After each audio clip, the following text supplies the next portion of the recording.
കൂട്ടുകാരിയുടെ വീട്ടിലാണെന്ന് മാതാപിതാക്കളോട് പച്ചക്കള്ളം പറഞ്ഞു. പിന്നീട് ദിവസങ്ങളോളം ലോഡ്ജിൽ മുറിയെടുത്ത് ലഹരി ഉപയോഗം. കണ്ണൂർ പറശ്ശിനിക്കടവിൽ MDMA പിടിക്കപ്പെട്ടതോടെയാണ് യുവതികളുടെ കള്ളം പൊളിഞ്ഞത്. ഇപ്പോൾ പഴി മുഴുവൻ എക്സൈസിനാണ്. യുവതികളും യുവാക്കളും പിടിയിലായ MDMA കേസിൽ എക്സൈസിനെതിരെ ഗുരുതര ആരോപണവുമായി കേസിലെ പ്രതിയായ റഫീന രംഗത്തെത്തിയിരിക്കുന്നു. ഫേസ്ബുക്കിൽ പങ്കുവച്ച വീഡിയോയിലാണ് റഫീന എക്സൈസിനെ വെല്ലുവിളിക്കുന്നത്. പിന്നാലെ യുവതിക്ക് മറുപടിയുമായി എക്സൈസും രംഗത്തെത്തി.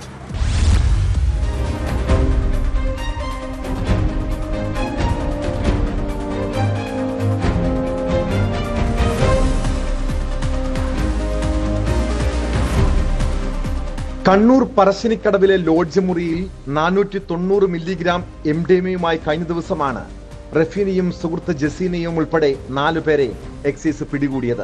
പെരുന്നാളിന് കൂട്ടുകാരിയുടെ വീട്ടിലേക്കെന്ന് മാതാപിതാക്കളോട് കള്ളം പറഞ്ഞിറങ്ങിയ യുവതികൾ 3 ദിവസമായി ലോഡ്ജിൽ മുറിയെടുത്ത് ലഹരി ഉപയോഗിക്കുകയായിരുന്നു. അതിനിടെ എക്സൈസിന് രഹസ്യവിവരം കിട്ടിയതിന്റെ അടിസ്ഥാനത്തിൽ നടത്തിയ പരിശോധനയിലാണ് ഇവർ പിടിയിലായത്. റഫീന, ജസീന എന്നിവർക്ക് പുറമെ കണ്ണൂർ സ്വദേശികളായ മുഹമ്മദ് ഷംനാദ്, ജംഷിൻ എന്നിവരെ കസ്റ്റഡിയിലെടുത്തെങ്കിലും പിന്നീട് ജാമ്യത്തിൽ വിട്ടയച്ചു. ഇതിന് പിന്നാലെയാണ് എക്സൈസിനെതിരെ ആരോപണവുമായി യുവതി രംഗത്തെത്തിയത്. കൈക്കൂലി വാങ്ങിയാണ് ഉദ്യോഗസ്ഥർ തന്നെ പിടിച്ചതെന്നും എന്തുകൊണ്ട് റിമാൻഡ് ചെയ്തില്ലെന്നും റഫീന വീഡിയോയിൽ ചോദിക്കുന്നുണ്ട്. മുറിയിലെ CCTVകളടക്കം ഓഫ് ചെയ്തിരുന്നുവെന്നും ആരെയും ഫേസ് ചെയ്യാൻ മടിയില്ലെന്നും കേസിൽ പ്രതിയായ റഫീന പറയുന്നു. ആ റൂമിൽ എക്സൈസുകാര് വരുന്ന സമയത്ത് ഫുൾ CCTV അവിടെ ഓഫ് ആയിട്ടുണ്ടായിരുന്നു. എന്തിനു ഓഫ് ആക്കിയത്? അവര് വന്ന് എക്സൈസുകാര് വന്നിട്ട് അതിനുള്ളിൽ കയറിയിട്ട് അവർ തന്നെ ഒരു സാധനം വെച്ച് എടുത്തിട്ടാണ് അവർ ഇന്ന സാധനം കിട്ടിയെന്നാണ്. അവർക്ക് പറയാൻ അവിടെ ഓപ്ഷൻസ് ഇല്ല. ഞാൻ എന്നെ ജയിലിലോ കാര്യങ്ങളോ കൊണ്ടുപോയ എന്റെ ഭാഗത്ത് കുറെ കാര്യങ്ങൾ ചോദിക്കാനുണ്ട്. കുറെ ഭാഗം അവരുടെ ഭാഗത്ത് തെറ്റുണ്ട്. അതുകൊണ്ട് മാത്രമാണ് ഇവര് ഇന്നും എന്നെ ഇതാക്കാത്തത്, ഒന്നിനും നിൽക്കാത്ത. പക്ഷെ ഇവർക്ക് പരമാവധി വേണ്ടെന്നാ എന്നെ ആൾക്കാരെ മുന്നേ നാറ്റിക്കാം, ഇതാക്ക ഫോട്ടോസ് ഇട്ട് കളിക്കാം. ഓക്കെ, ഫൈൻ, എനിക്ക് ഒരു കുഴപ്പമില്ല. അവരെത്രത്തോളം കളിക്കുന്നു അത്രത്തോളം എനിക്ക് ഒരു കുഴപ്പമില്ല. എന്റെ ഭാഗത്ത് മിസ്റ്റേക്ക് ഇല്ലെങ്കിൽ ഞാൻ പേടിക്കേണ്ട ആവശ്യമില്ല. പിന്നീട് റഫീനയുടെ വീഡിയോയ്ക്ക് കീഴിൽ എക്സൈസ് കമന്റായി ഇതിനുള്ള വിശദീകരണം നൽകി.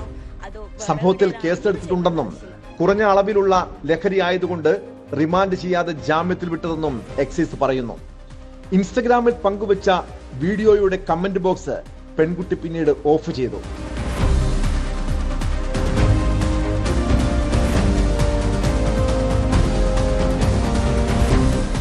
സുഹൃത്തിന്റെ വീട്ടിലേക്കെന്ന് പറഞ്ഞാണ് യുവതികൾ സ്വന്തം വീട്ടിൽ നിന്നും ഇറങ്ങിയത്.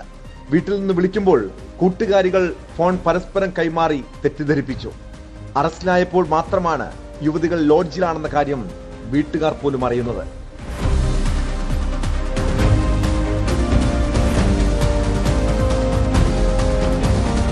ന്യൂസ് 18 കണ്ണൂർ.